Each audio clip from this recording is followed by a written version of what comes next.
深夜，寝室楼微信群有人问宿管阿姨怎么还没来查寝。阿姨平时为人特别负责，每晚熄灯前雷打不动的查寝，到点就锁门。大家正讨论间，203忽然发消息，阿姨死了。我嘎的，看到这条消息，我赶紧回复@203，这个玩笑不合适吧？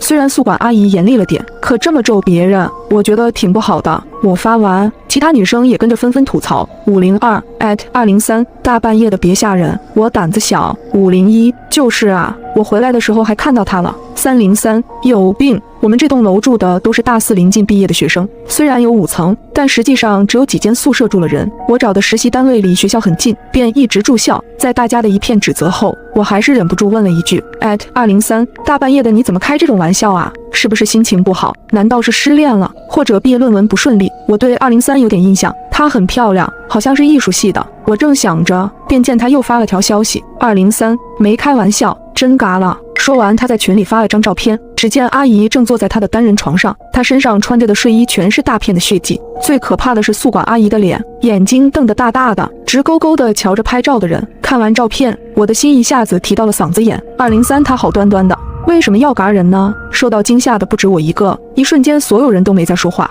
过了一会儿，203又在群里发了条消息：嘻嘻，刚看完鬼片有点害怕，忍不住跟大家开个玩笑，吓唬一下你们，别介意呀。说完，他接着发了张照片出来，点开一看，是一部最近很火的恐怖片截图。我感觉有些无语，这种玩笑可不怎么好笑，尤其是现在都11点多了。不过没事就好。可是那张照片怎么解释呢？想了想，我在群里问了出来：刚刚你发的照片怎么回事？阿姨平时挺严肃，我不信她会配合203摆拍这种照片，就为了跟我们开个玩笑。你忘了去年万圣节吗？当时整个学校搞活动，宿管阿姨为了参与优秀宿舍楼评选也参加了，我是那时候拍的。她这么一说，我想起来了，去年万圣节的时候，在学生会的组织下，学校搞了一场很大的活动。那天我本来也想参加的，但刚好遇上闺蜜生日就出去了，便错过了。我松了口气，其他人也在群里表达自己的不满。502，你吓死我了，下次别开这种玩笑了。501，有毛病吧？自己害怕就来吓我们，有没有公德心？见没事后，我又接着开始玩游戏。刚打完一局王者荣耀，忽然有人私聊我，是一直没说话的201。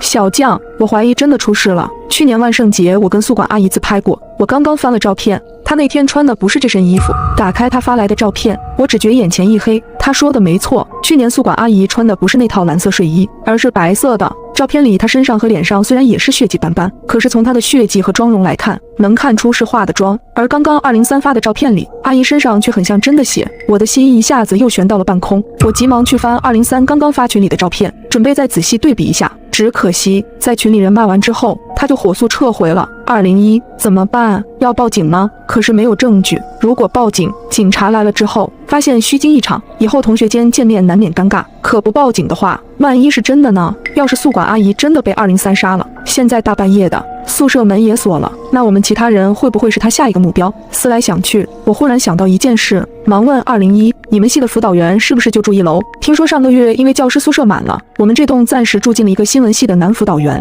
学校为了不影响我们，男辅导员被安排在1楼，也不知道他现在有没有搬走。我一提醒，201也想起来了，我有他微信，我问问，他就住1楼，我让他去看一下。201说完，我忙补了一句，先等一会儿，万一203也在1楼呢？如果203一直在1楼没走，那辅导员现在过去也很危险。我跟201一起煎熬的等了一会，直到10分钟后，201再次发消息过来，203他应该在房间，我听到他房间里有短视频的声音，还有他们房门有点问题，平时开门声比较大，要是他刚刚去1楼，我应该听得见开门的声音。既然人在，说不定是我俩想多了，更何况谁嘎了人还说出来，又不是疯子。过了一会儿，201发了张照片过来，我一下子认出来这是阿姨的宿舍。她正躺在床上，盖着被子，头上还有块湿毛巾，脸上也没看到血迹。辅导员刚刚看过了，说阿姨没事，她发烧了，所以今天没上来。阿姨让辅导员等下帮她查个寝。原来是这样。201说完，又在大群里发了一遍，阿姨生病了，让我们系的辅导员帮忙查寝，她等下会上来，大家都回自己宿舍吧。这下应该没问题了，我也放心了。洗漱完正准备接着玩游戏，忽然门外就传来了敲门声。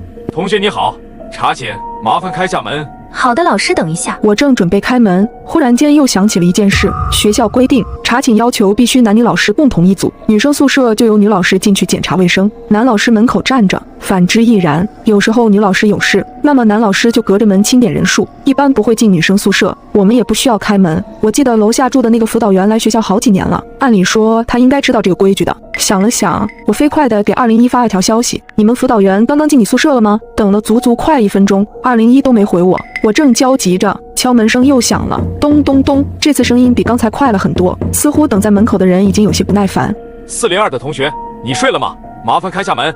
我飞快地给201发了条消息：你们辅导员刚刚进你宿舍了吗？等了足足快1分钟，201都没回我。我跟他之前对接工作的时候，他几乎消息都是秒回，就算上课也不例外。可现在怎么过去这么久了都没动静？我正焦急着，敲门声又响了，咚咚咚。402的同学，麻烦开下门。开还是不开？我的大脑飞快转动着，想了想，终于找到了一个蹩脚的理由。老师，我在卫生间，脚抽筋了，现在动不了。为了不让他拆穿，我特意把声音压得很低，让他以为就是从卫生间传来的。只听他说道：好的，那我先去楼上，等会儿再下来。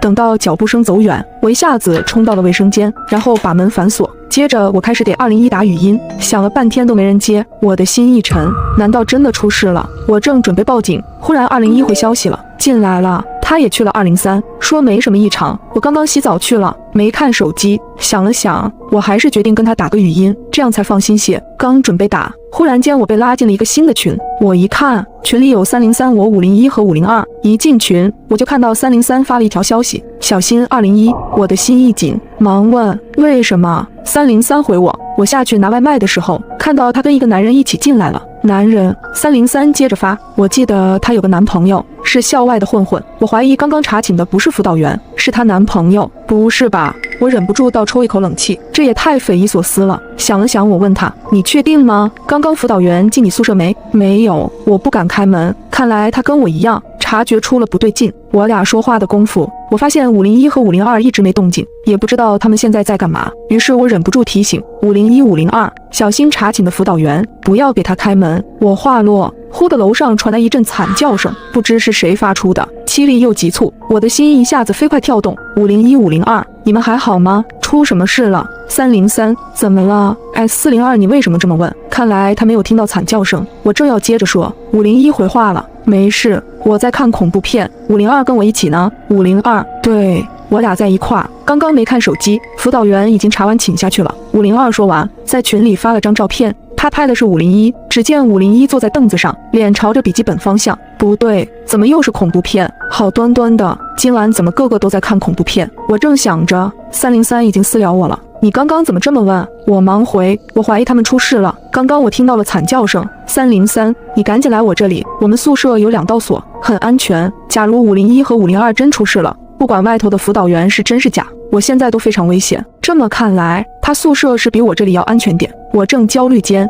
，303又继续催我，快点，我刚刚已经报警了，你来我这里，我们一起等警察来。我咬咬牙，拿起手机和充电器，便准备夺门而出。再不走，说不定就轮到我了。忽的手机又来了新的消息，是201发来的，不要相信303，他宿舍藏了个男人。不等我说话，201又发来了新的消息，303的男朋友是个混混，他现在就在303宿舍，你千万别过去。说完，他给我发了一张照片，照片中的主角的确就是303，在他旁边有一个戴着鸭舌帽的男人正低着头。201又发了条消息，我没骗你，你看照片右上角的时间，赫然就是今天。我再联想到刚刚的那个男人，要是这样的话，303很可能就是他的帮凶，那他让我去他宿舍，就是为了骗我出去。我抿了抿唇，那么你呢？你还是201吗？这句话发完，那边没有回复，而我再也不敢犹豫，马上报了警。我在东南科技大学老校区4号宿舍楼，现在外面有一个杀人狂，可能是2个，求求你们快点过来。报完警后，我稍稍冷静下来，我忙把宿舍里的桌子推到了门口，将门堵住。过了一会儿，外头又传来脚步声，紧接着又有人敲门了，咚咚咚。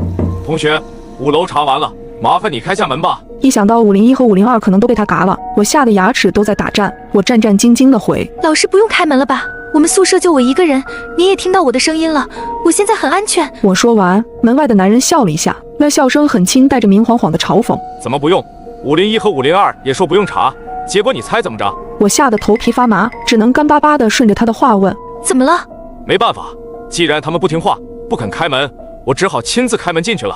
话刚落，房门就是一声巨响，似乎是有什么东西在用力砸门。我壮着胆子，小心翼翼地透过猫眼去看外头的男人。他穿着一身全黑的衣服，戴着帽子和眼镜。只见他正低着头，手里拿着一把斧头，用力地砸门，而那把斧头上还带有鲜血。我下意识地按住房门，对着门外喊道：“我已经报警了，警察叔叔很快就要来了。”虽然嘴上这么说，可是我的身体在不停地打颤。忽然一阵手机铃声打断了男人砸门的声音停止，他接听了语音。他滑动语音的那一刻，我看清了，是203打来的。什么？好吧，那我现在就下去。说完，男人就匆匆离开了。发生什么事了？我正琢磨着，不一会门外再次传来脚步声，我的房门也被再次敲响。我从猫眼一看，正是303和他的混混男友。402，救命！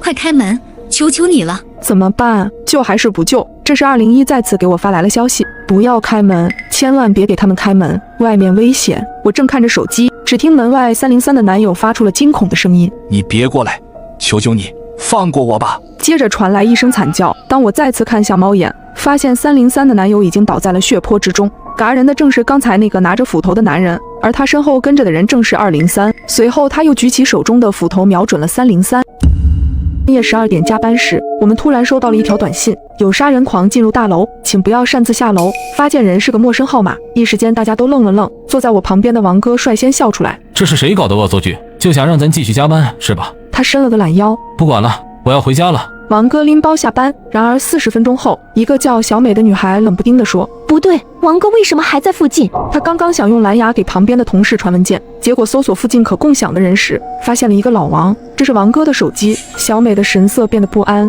王哥不是40分钟前就下班了吗？按理说他现在应该要么在回家的路上，要么已经到家了。但此刻按照蓝牙的搜索距离，他甚至没有离开我们这个楼层。联想到刚刚那条短信，大家的脸色开始变得有点不好看。有人说：“会不会是去厕所了？”老板刚从厕所回来，厕所没人。不知道是谁开了个不合时宜的玩笑。不会那个进来的杀人狂就是王哥吧？现在就藏在暗处，准备杀了我们。一个身穿棒球衣的高大男孩立刻接话：“王哥是杀人狂？那太好了，我能一拳干爆一个。”这话一说，大家都笑起来，因为王哥身材矮小，体型瘦弱，换桶水都需要别人帮忙。老板说：“估计小王就是把手机落在这里了，你们帮他找找，明天给他。”棒球男立刻给王哥的手机打了个电话，想听铃声来判断手机的位置。电话拨通，四周一片寂静。静音了。棒球男嘟囔一下，挂了电话。就在我们打算继续帮王哥找他落下的手机时，棒球男的手机突然叮了一下，王哥发来消息，什么事？我们愣住了。棒球男愣了愣，给王哥发：“你在哪呢？”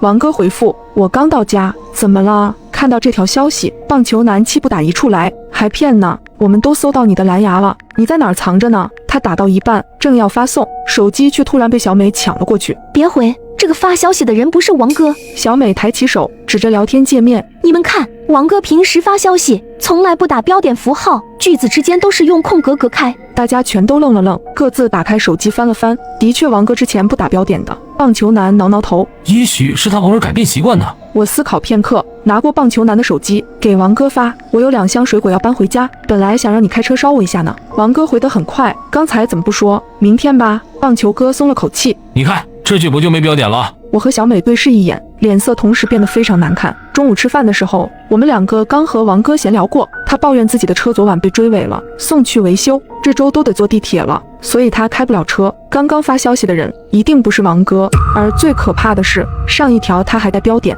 这一条就立刻不带了。这说明这个人他听得见我们说话。这个大厦新建成没多久，我们在12层，整层只搬进了我们这一家公司，其余都是空房。此刻这个拿着王哥手机的人，很可能就躲在隔壁的某间空房里监听着我们。我和小美在纸上写下了自己推论，拿给同事们看，大家的脸色全都变得煞白。一个戴眼镜的男生胆子小，此刻已经瑟瑟发抖，他在纸上写：“我们报警吧。”棒球男立刻反驳他：“你怎么跟警察说？收到了一条恶作剧短信，还有几条有标点没标点的微信。”棒球男在纸上写：“去监控室，就一清二楚了。监控室可以看到王哥去了哪里，也可以看到整层楼的情况。如果真的有凶手潜伏在这一层，只要查监控就能看到他的位置。”棒球男起身就要去监控室，但是突然被小美拦住了。小美用自己的备忘录打字：“从现在开始，我们任何人都不要单独行动。”的确，如果真的有杀人狂潜伏在这里，那落单的情况无疑是最危险的。棒球男有些不屑，因为他身材高大，浑身都是肌肉，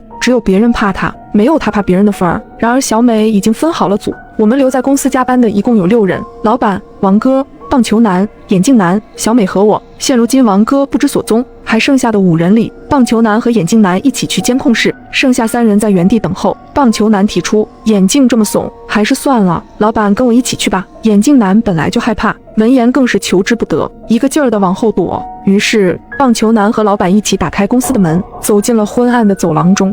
在小美的要求下，棒球男还拿手机连着视频，给我们实时直播他们看到的情况。走廊里黑沉沉的，我们的办公室在最北端，监控室则在最南端。过去需要穿过整条走廊，在经过楼梯间和电梯间的时候，老板和棒球哥都查看了一下。不查看不要紧，一查看，我们的心同时跌落谷底。电梯停运了，显示板上一片漆黑，而楼梯间的大门则被关上了，门上挂着一把铁锁。我和小美对视一眼，同时掏出手机报警。然而不管我们怎么拨，手机里都只传来嘟嘟的占线声。我又试着发了几条微信，我能够将消息发送给小美，但是当我试图发给外面的朋友时，消息就始终显示正在发送的圆圈，有信号屏蔽器。小美倒吸一口冷气，这个人做了非常充分的准备。老板和棒球男终于到达了监控室，从视频连线中，我们也能看到监控的整个画面。眼镜男几乎是无法抑制地发出了一声惨叫。王哥，那是王哥，王哥已经死了。他倒下的位置离监控摄像头很近，而他的位置就在我们隔壁的空屋，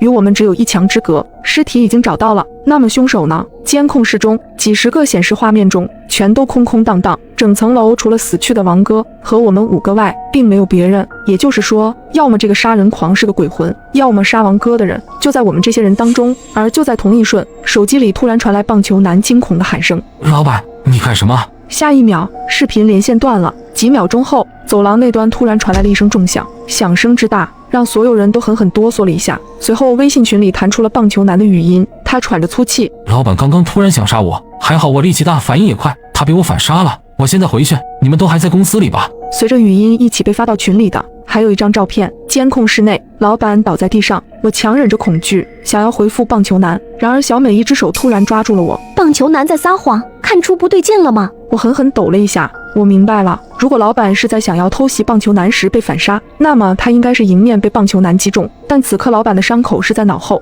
所以老板根本没有偷袭棒球男，而是棒球男在老板看监控的时候偷袭了老板。旁边的眼镜男盯着前方，一个劲儿的喃喃：“都在撒谎，都不可信。”而就在他话音落下的瞬间，远远地响起了脚步声。棒球男回来了。电光石火之间，眼镜男突然打开门，把我推了出去。小美发出一声尖叫：“你干什么？”小美想要后退，然而已经晚了。眼镜男将她也推出了房间。接着，眼镜男重新锁了门。安全了，这样我就安全了。眼镜男隔着玻璃冲我们露出神经质的笑容。来不及了，小美拉过我。他不会给我们开门的。我浑身发软，而下一瞬，棒球男的身影已经出现在了走廊的远处，他的手中拿着一根棒球棍。你们怎么出来了？黑暗中，棒球男问我们：“你们为什么在发抖？是害怕我吗？”他露出牙齿笑了笑：“有什么好怕的呢？你们又不是老板。”他扬起了手中的球棍。所以啊，我不会让你们死得那么难看。小美推了我一把：“快跑，我们分开跑。”我转身，不要命地朝前跑去。下一秒，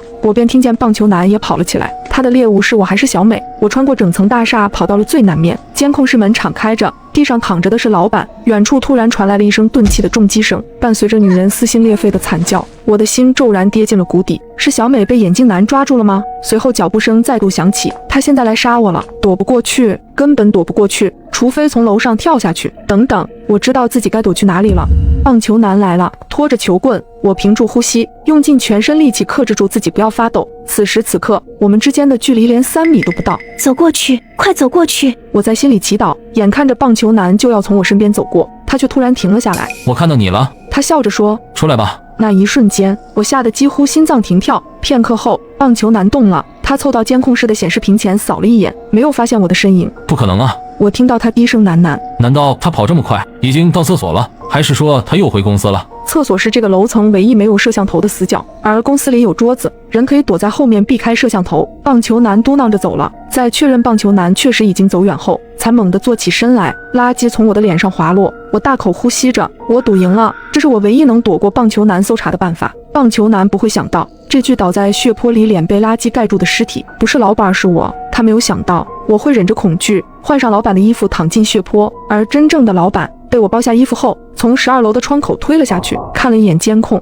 我立刻看到了棒球男的身影，他正在由大厦的北面向南面移动，准备回公司。而最南面，也就是我们的公司里，眼镜男正在试图把毛毯系在一起，变成一条绳索。我心里一动，眼镜男想跳窗，只要他能到第11层，就可以从窗户进去，然后从第11层逃生。我也必须想办法离开这一层。平缓了一下呼吸，我走出了监控室。路过楼梯间的时候，我再次试着推了推门，还是不行。2道门中间挂着一把 U 型锁，顶多只能推开不到10厘米的缝隙，人根本无法从中穿过。等等，这把锁很熟悉，我想了起来，这把锁是王哥买的。老板说公司的大门最好再加1道防护，于是王哥就下单了这种最传统的 U 型锁。今天早上才到货，为什么王哥的锁会出现在这里？难道这层楼门是王哥所住的？或许自己应该去检查一下王哥的尸体。我悄悄潜回了大厦的南面，远远的，我看到了棒球男的身影，他站在我们公司的门口，望着玻璃门内。下一秒，棒球男举起了球棍，砸在玻璃门上，一下再一下。棒球男没有看见我，他的注意力正在被门内的眼镜男吸引。你宁愿掉下去摔死，也不愿意死在我手里吗？趁着2人对峙，我飞速地潜入了隔壁的空房。王哥的尸体仍然停在那里，有2样东西不见了，一样是他的手机，另一样是他随身携带的钥匙串。我起身，觉得某些真相似乎在朝我逼近。然而就在我想要继续思考时，窗外突然传来一声尖叫，眼镜男跳下去了，他的腰间系着绳索，悬挂在12层和11层的中间，整个人浑身发抖。慢慢的，他把自己往下放，而同时传来的是公司大门处的玻璃碎裂声。眼镜男尖叫一声，他加快了手中的速度，而就在下一秒，棒球男已经来到了窗边，他飞速地抓住了绳索，手中拿出一把刀，一刀下去。下一秒，眼镜男突然发出了一声撕心裂肺的尖叫，他整个人从11楼窗口掉了下去。眼镜男死了，只差一点他就要成功了。这时门口传来了砸门的声音，球棍砰砰地砸在门上。林岩，我发现你了。我不断地往后退，一路退到角落里，只要这道门被撞开，就是我的死期。然而不知道过了多久，撞门声突然停了，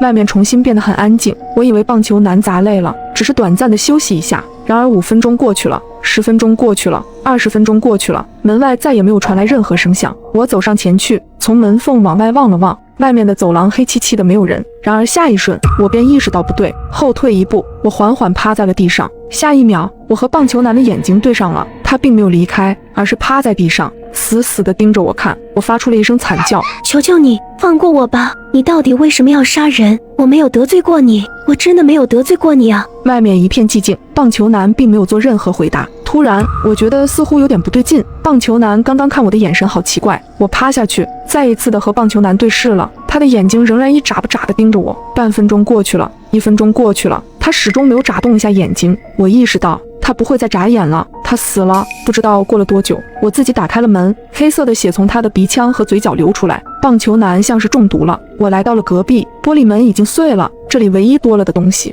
是一个饮水机旁的纸杯。棒球男刚刚在目睹了眼镜男坠楼后，从饮水机里接了一杯水。我蹲下来，在饮水机的冷水出口旁闻到了一点刺鼻的怪味，棒球男很可能是闻不到的，他球棍上的血腥气太重了，压过了其他的味道。是谁做的？是谁往饮水机的出口抹了毒药？我拿出了棒球男身上的手机，打开短信界面，下一秒我的呼吸停跳了。12点整，棒球男和我们所有人一样，收到了那条消息，有杀人狂进入大厦，请不要擅自下楼。但是在11点40分的时候，棒球男还收到了来自同一个号码的短信，恭喜你被选中成为杀人狂，定金已经打到你的银行账户，如果今夜除了你外，没有别人从大楼里活着离开，那么你将额外收获1000万元的奖金。与这条短信一同被发进来的是银行的短信，显示账户进账10万元，备注定金。这就是棒球男杀死所有人的理由。在收到提醒短信的20分钟前，他收到了杀人的短信。游戏开始时，他已经是个卧底。那么这个游戏中，卧底只有一个吗？我突然想起了什么，从口袋里掏出老板的手机，我看了一下